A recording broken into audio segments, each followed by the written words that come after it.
Miqtë dashur, takojmë sërish së bashku, si kundër e përmenda edhe në këndin e kuzhinës, në një bisedë të cilën do ta ndajmë për ju, duke dhënë disa këshilla në fakt, sepse e dim tashmë që gjatë pushimeve e teprojmë me ushqimin, nuk e vrasim mendjen se çfarë kalorish do të marrim përmes ushqimeve të ndryshme dhe të larmishme, kështu që kur rikthehemi në vendin e punës, bëjmë disa pyetje se si mund të rikthehemi në formën e duhur sikundër ishim para pushimeve, që kemi qenë dhe më aktiv për të marrë linjat e duhura në plazh.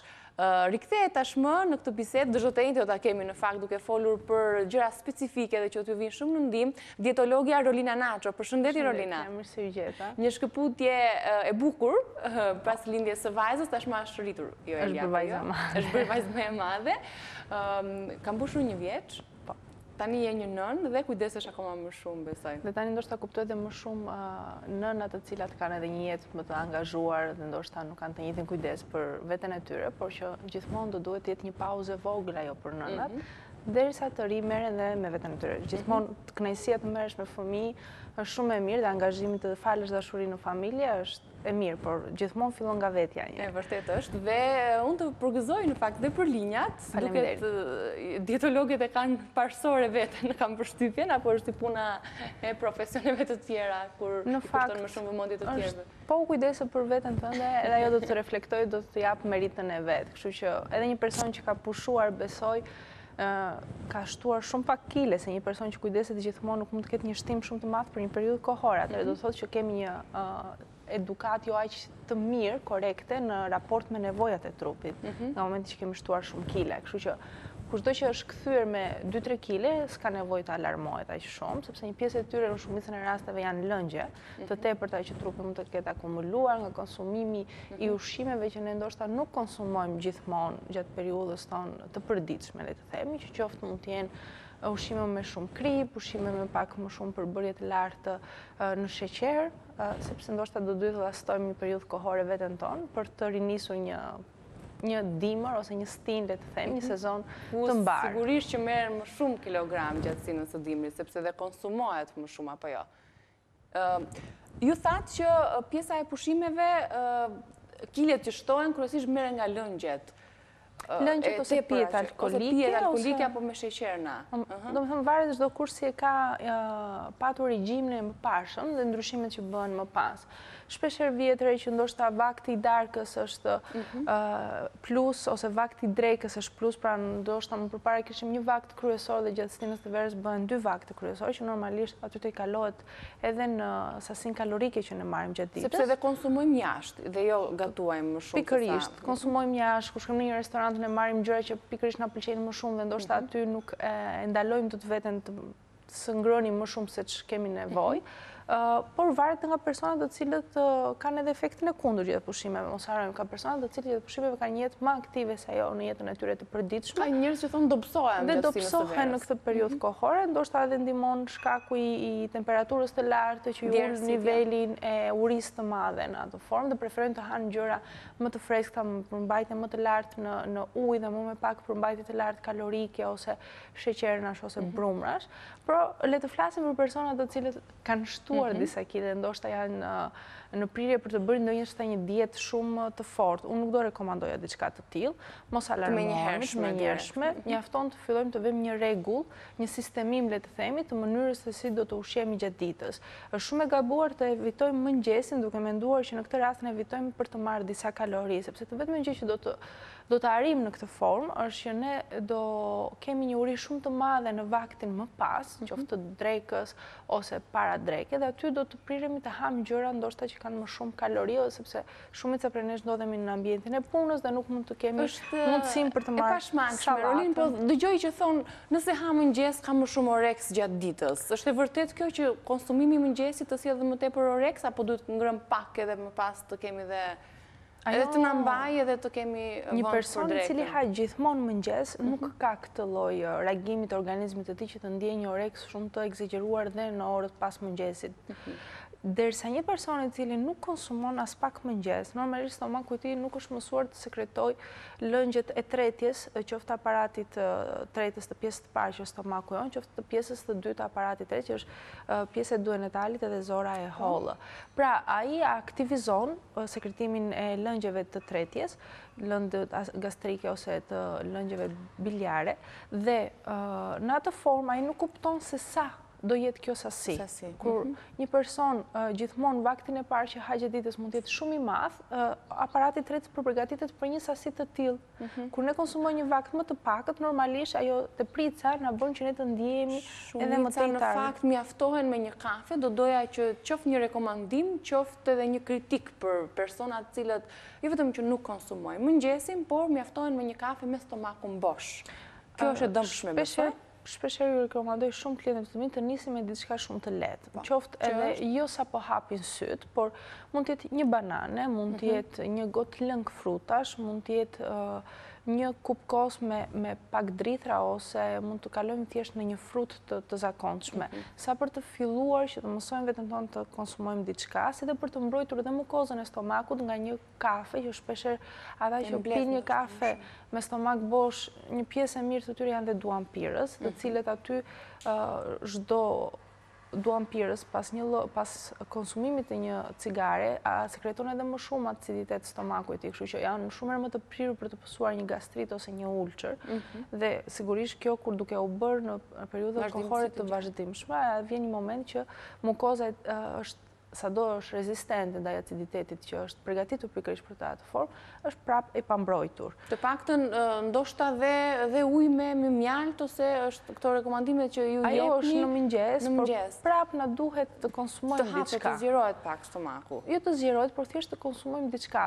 Të konsumojmë një frutë nuk ka nevojë të zgjerohet stomaku. Thjesht neve në atë moment mbrojmë, fillojmë procesin e tretjes dhe në këtë rast neve i japim një mesazh organizmit tonë që ne kemi ushqim, me pjesën e tretjes ai konsumon disa kalori, dhe nga ana tjetër ka informacionin që ne nuk kemi në gjendje stresi, sepse duke marrë nikotin, duke marrë kafein, ne stimulojmë shumë prodhimin e adrenalinës dhe të kortizonit dhe një trup i cili nuk është i ushqyer para dite, le të themi. Ai sigurisht ka nevojë për energji, por gjithë energjia e tij, le të themi, mbulohet me praninë e kafeinës dhe praninë e nikotinës që ne ndjejmë sikur na jep fuqi.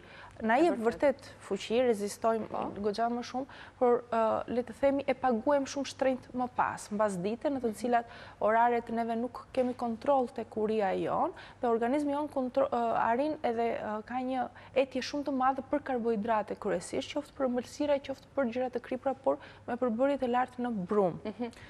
Dhe ajo është kostoja, le të themi, që ne shpeshherë shton. Sa e rëndësishme është rolin regjimi ushqimor, qoftë për të rikthyer edhe në formë për këtë temë që ne po flasim, pas pushimeve, pas çrregullimeve që kemi patur në të ushqyer. Pra, le të flasim, fillojmë me një mëngjes të vogël, s'është nevojë të jetë një mëngjes i plot i mjaftueshëm. Vazhdojmë me një vakt, të paktën vaktin e drekës, ideale do ishte edhe vakti i ndërmjetëm, për shkak sepse na ndihmon që niveli i sheqerit mos jetë shumë i ulët dhe të jemi në gjendje për të vetë mbajtur veten tonë në vaktin e drekës. Këtë funksion kanë vaktet e ndërmjetme në të vërtet. Nuk lejojnë që niveli i sheqerit të ulet shumë, në mënyrë sepse është një mekanizëm urie edhe ai, në mënyrë që ne të kemi një ushqyerje të vaktit pasardhës, që duhet të jetë më i rëndë. Duhet të jetë ndoshta më i madh sigurisht, por duhet të ham edhe më gradualisht, pra që mos arrim të ham shumë shpejt dhe të vërtypemi përsëri shumë shpejt, dhe aty fillon dhe përthithja nuk bëhet shumë e madhe, duke konsumuar dhe shumë herë më shumë ushqim sa ajo që kemi nevojë në të vërtetë. Pra, vendosja e vakteve përsëri në një orar të ndërmjetëm, të mëngjesit drekës dhe vaktin e ndërmjetëm, edhe drekës darkës dhe vaktin e ndërmjetëm mbasdite. Ajo që shpeshherë mund të vijë të re është që ndoshta darka që më përpara ndoshta në jetën e përditshme nuk konsumoheshe e plot e madhe, gjatë periudhës të verës është mësuar stomaku jon që të ketë një nevojë më të madhe të kalorazhit. Aq më tepër ku mund të jemi edhe në det dhe lodhja bën të vetën për të kërkuar më shumë organizmi ushqim apo jo. Jo, le të themi tani që jemi kthyer gjatë pushimeve që kemi ngrënë më shumë. Kështu që normalisht stomaku jo ndoshta nuk do mjaftohet me diçka të vogël. Aty do të preferoj të shtonim sallata të bollshme, por jo vetëm sallata, duhet me patjetër të shoqërohet me një burim proteinik, që mund të jetë djathi, mund të jetë vezë, mund të jetë ton peshku, mund të jetë pak mish pule që mund të ketë mbetur nga vakti drekës. Mund të shërbente edhe sallata me fasule që përgatiti zonja Vjota. Sallata me fasule ishte ideale për në darkë, shoqëruar me një fet buk ose shoqëruar qoftë edhe me misra për ta bërë ndoshta me variacion më të plot, se ndoshta na ngacmojnë edhe ngjyrat ose kombinimi dhe shijet e reja që ne do të konsumojmë. Pra, le të themi kemi vendosur një regjim të shpeshtë në vakte, jo të mëdha këto vakte, por të shpeshta, në mënyrë që mos lejojmë që të kemi asnjë mbingopje, por asnjë uri shumë të madhe. Thjesht, le të themi paramendojmë dhe paraprim urinë e madhe në këtë formë. Hapi i dytë do ishte që të konsumojmë sasinë e ujit të duhur, sepse shpeshherë ndoshta kur futemi përsëri në një ambient të kondicionuar, etja nuk është po e njëjta nga ajo që mund të kemi kur jemi të ekspozuar në diell, normalisht trupi fillon dhe kërkon më shumë hidratim. Kështu që konsumimi përsëri 1 litër e gjysmë për një femër mesatare në peshë edhe në për masa trupore si gjatësi, por deri në 2 litra e gjysmë një mashkull, le të themi parafërsisht, do ishte ideale. Mos harrojmë që sasia e ujit që ne konsumojmë lidhet jashtë shumë me mënyrën se si ne do të konsumojmë ushqimin tonë. Gjatë ditës? Po sigurisht, sepse një pjesë e njerëzve ka një prirje që të ngatrojnë etjen me urinë, që shpeshherë ju pijet ujë dhe thjesht konsumojnë kos ose një frut. Për të shmangur më pas etjen. Sepse ju është bërë tash me zakon, do të thonë, nëse ndjejnë etje, një pjesë e mirë ngatrojnë dhe thonë më hajt diçka ose dua diçka. Ose konsumojnë një frut. Mirë është nganjëherë ta provojmë, të pim pak ujë dhe të shohim nëse vazhdojmë, kemi urinë në një më parshme, po thjesht ka qenë etje dhe e kemi plotësuar nevojën e organizmit tonë. Hapi i dytë për personat të cilët ndoshta kanë probleme me kontrollin e urisë, ndoshta nga që janë mësuar të hanë më shumë vakte të plota të mëdha gjatë periudhës të pushimeve, do ishte që 1 orë para vakteve kryesore, dreka dhe darka, të konsumojnë rreth gjysmë litri ujë. Në këtë formë çfarë bën? Ndihmon jeshmase shumë që të ndihemi më të plotë të hidratohemi dhe nga ana tjetër krijon një kompleksitet në procesin e tretjes në mënyrë që organizmi harxhon më shumë kalori për të përthithur një ushqim. Kështu që kemi një fitim në disa studime që është vënë re, kemi edhe një djegje më të lartë të masës dhjamore në këtë formë. Ndoshta sepse ham dhe më pak duke konsumuar dhe ujin e duhur. Nuk flas asnjëherë për tejkalimin e ujit duke pirë masat e egzageruara dhe duke pirë edhe me zor edhe pa etje. Sepse këtu do të ndalesha, duke qenë se është kjo formula e pashmangshme e konsumimit 1 litër e gjysmë ujë, ka persona të cilët e lodhin veten, sepse duhet ta pi sepse më bën mirë për lëkurën, por nuk kanë etje, por e pinë me zor. Kjo është e dëmshme? Por persona që më përpara pinin maksimum 1 gotë në ditë. Sigurisht që duke filluar të pi 1 litër e gjysmë nuk është e dëmshme, thjesht ata nuk janë mësuar të konsumojnë ujë, që do ju thoja që mund ta alternojnë duke bërë çajra të ftohtë ose duke bërë dhall, pije të cilat përsëri kanë lëngje, po pa na ofruar shumë sheqer dhe kalori. Derisa kur flasim për njerëz të cilët kanë pirë 1 litër e gjysmë dhe pinë me shumë kënaqësi pas një lloj sforco dhe aty mundohen të pinë 1 litër e gjysmë tjetër me sforco, aty flasim që kemi një abuzim dhe nuk do të thotë që është me patjetër e mirë. Pra, një këshill, nëse egzagerojmë, ndalon të jetë këshill pozitive, por fillon që na dëmton, sepse abuzimi në sasinë e ujit që ne mund të konsumojmë, normalisht ndihmon në filtrimin e veshkave që ne kemi një filtrim të gjakut ton, filtrim të mbetjeve metabolike që ka organizmi jon. Por në atë filtrim ka dhe një proces rithithje të kriprave minerale. Nëse ne gjithkohës pim shumë ujë, ajo rimarrja e kalcium, rimarrja e magnezit, një pjesë të elementeve që ne i duam domosdoshmërisht, nuk bëhet. Në proces që ne kemi një largim gjithmonë më të madh të kriprave minerale në këtë formë. E kuptoj. Rolin, do dënë disa këshilla të tjera sa i takon çfarë ushqimesh vjeshtore, le të themi, të stinës, do të ishin ideale jo vetëm për të rikthyer në formë me kilogramët e tepër që kemi marrë gjatë pushimeve, por edhe si stinë vjeshte që kemi hyrë tashmë. Çfarë do të na rekomandoni? Cilat ushqime? Jemi, le të themi, në kulmin e prodhimtarisë të verës, që kemi një gamë shumë të gjerë frutash dhe perimesh. Do doja të mbetesha pak tek fruta, sepse shpesher keq kuptohet që sa më shumë fruta, aq më mirë. Mos harrojmë, sa më shumë fruta, aq më shumë energji. Ne duhet ham ato që na duhen me larmin sa më të madhe të mundshme që mund të kemi në menun tonë, por edhe me përmasat e duhura. Do kemi shumë kujdes tek sasia e rushit që konsumojmë dhe tek sasia e fiqve, sepse përmbajnë një sasi shumë të lartë sheqeri. Nuk do të thotë që duhet t'i evitojmë komplet, sepse shpesher duke dëgjuar këtë këshill, thonë shumë mirë, nuk po ha, as rush, as fiq. Ideale do ishte kombinimi tyre, për shumë darka jo mund të ishte shumë e mirë, pak rush, djath, buk, ose pak fiq, djath, buk. Edhe shalqini konsumojnë shumë njerëz në vend të huaj. Shalqini është më ndryshe sepse përmban më pak kalori, sigurisht mund të ham një masë më të madhe, ka një përqindje më të lartë në ujë, përmban likopen, është më e lehtë për të konsumuar dhe pa abuzuar në sasinë edhe në marrjen e kalorive. Derisa te rushi, shpesher shumë veta marrin, pickojnë disa kokra, por ndërkohë mund t'i të bërë, le të themi, një ekuivalent fruti, ndërkohë ne mendojmë se s'kemi ngrënë asnjë gjë, sepse ashtu e perceptojmë ne. Kështu që në mënyrë që mos e teprojmë, le ta kombinojmë me ushqime të tjera për ta quajtur një vakt të mirë. Përsa i përket pjesës tjetër tani, do të preferonim që të kishim vaktet e rënda që kanë qenë gjatë verës, ndoshta pastat, risottot, ushqimet të cilat përmbajnë sasi të lartë me yndyrë, qoftë nga mishi i kuq, mishi i kecit, që ndoshta kemi shkuar në llogara, kemi ngrënë gjithmonë patatet të skuqura. Le të kthehemi në një menu i cili do të jetë baza e tij në perimet, qoftë në formën e sallatës, perimet të freskëta, të zgjera, të pjekura, qoftë në formën e gatimit të gjellës tradicionale që kemi si traditë në çdo familje. E shoqëruar gjithmonë si vakt dreke me një sasi proteinike, pra pak mish pule, ose peshk, ose mund të fusim legumet në menun minimumin 2 herë në javë, dhe drithrat. Është shumë e gabuar të evitojmë bukën, siç shpeshherë mendojmë që buka na shëndosh. Dhe e shmangin shumë njerëz në fakt. Ketat e bukës. Qoftë në sasi, qoftë mund ta kenë hequr fare njerëzit që kanë nisur të bëjnë atë dietën vetjake, pa u rekomanduar nga dikush. Po, sepse shpeshherë harrojnë që bukën nuk e kanë ngrënë të pashoqëruar me diçka tjetër. Gjithmonë ka qenë shoqëruar me shumë djath ose me ushqime të tjera, kështu që nuk është objekti kryesor i bukës. Thjesht minimizimi, le të themi, ose racionimi i mirë i ditës, bukën e bën përsëri një nga elementet bazë. Shpeshherë dëgjoj nga klientët që ëngra një pjatë pilaf dhe një kup kos dhe nuk ëngra asnjë gjë tjetër. Një vakt i tillë sigurisht përmban drithrat nga pilafi dhe proteinën nga bulmeti në këtë formë, por i mungojnë fibrat të marra nga perimet ose frutat në këtë rast. Qofse do ishte një risotto integral, do ishte një zgjidhje shumë e mirë e shoqëruar me perime. Do ishte ideale, sepse do shtonte volumin e pilafit në këtë formë, duke marrë ato fibrat, edhe ndoshta dhe fibrat ndërmjet perimeve që do të ishte shoqëruar. Sa kur bëhet fjalë për pilafin tradicional, i cili është shpeshherë i bërë me lëng mishi që ka dhe yndyrë ose lëng pule që ka dhe yndyrë. Një pjesë e mirë e anvisave shtojnë edhe gjalpin, atëherë do të ngarkohet. Të mos harrojmë që le të themi një kup, një filxhan ai racioni që shpeshherë përdorin anvisat për të servirur pilafin, është i barabartë pa përmbajtjen e yndyrës të tij në 3 feta bukë. Në 3 feta bukë një kup pilaf. Kështu që nuk është sasi e pakët. Duke menduar që ëngra pak pilaf nuk më shëndosh.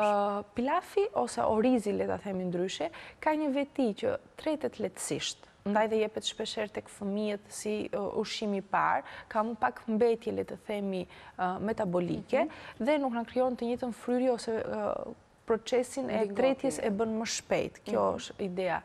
Por në këtë koncept flasim që është i lehtë në të tretur, por jo sepse nuk na ofron kalorazhin e dur, dhe shpeshherë shumë njerëz e ngatrojnë këtë terminologji. Kështu që nuk duhet të shohim vetëm masën me sy, por duhet të shohim edhe masën në densisë. Ushqimet të cilat përmbajnë një sasi të lartë uji, kanë një përqindje të lartë uji, janë të prirura për të patur edhe më pak kalori në këtë rast. Edhe diçka tjetër meqense që mos e harrojmë tek buka, sepse flitet, paktën në bisedat e përditshme, buka e zezë nuk të shëndosh pajca e bardha. Është e vërtetë kjo? Le të themi një ekuivalent buke e bardhë është rreth 25 gram, është e barabartë me kaloritë e një buke të zezë të 30 gram. Pra mbetet një 5 gramsh diferencë si mas ushqimore. Ajo masa shpeshherë lidhet me krundet që përmbahen nga drithrat, qoftë nga thekra, qoftë nga mielli i grurit ose i misrit, por edhe nga përmbajtja në fara të ndryshme. Shpesher farat janë ato që mund ta bëjnë edhe më kalorike bukën, sepse përmbajnë yndyrë, pavarësisht se ajo yndyrë është yndyra esenciale që ne flasim që na bën shumë mirë. Roli i fibrave është që na ndihmon në një tretje le të themi më të ngadalët, duke na ndihmuar që të ndihemi të ngopur më shpejt, ndihmon jashmase shumë problemet e konstipacionit, ndihmon jashmase shumë që një pjesë e yndyrës e shoqëruar me vaktin, me yndyrë, mos përthithet njësoj si një person që konsumon bukë të bardhë.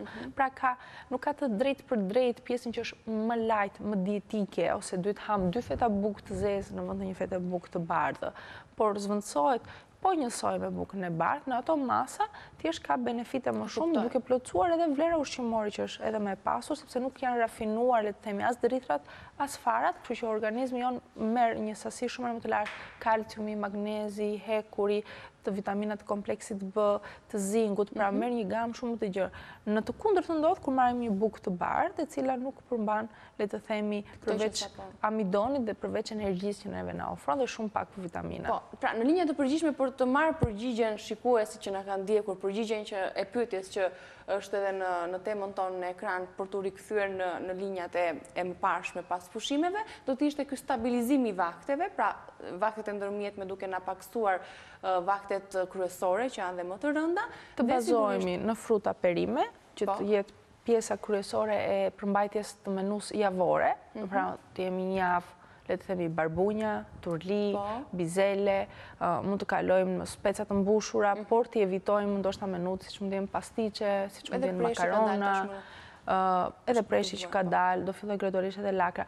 Por mirë është të shfrytëzojmë dhe këto që janë duke ikur nga stina, patlıxhani, kungulli, dhe më pas të tjera do i kemi gjatë periudhës të dimrit. Gjitha këto gjellë shoqërohen me mish?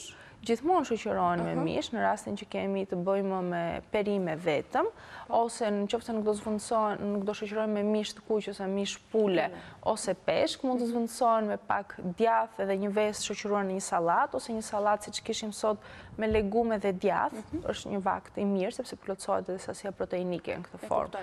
Ose kur kemi përbërjen e bizeleve, thjerrzave, fasuleve, qiqrave, nuk është nevoja të shoqërohet domosdoshmërisht me mish.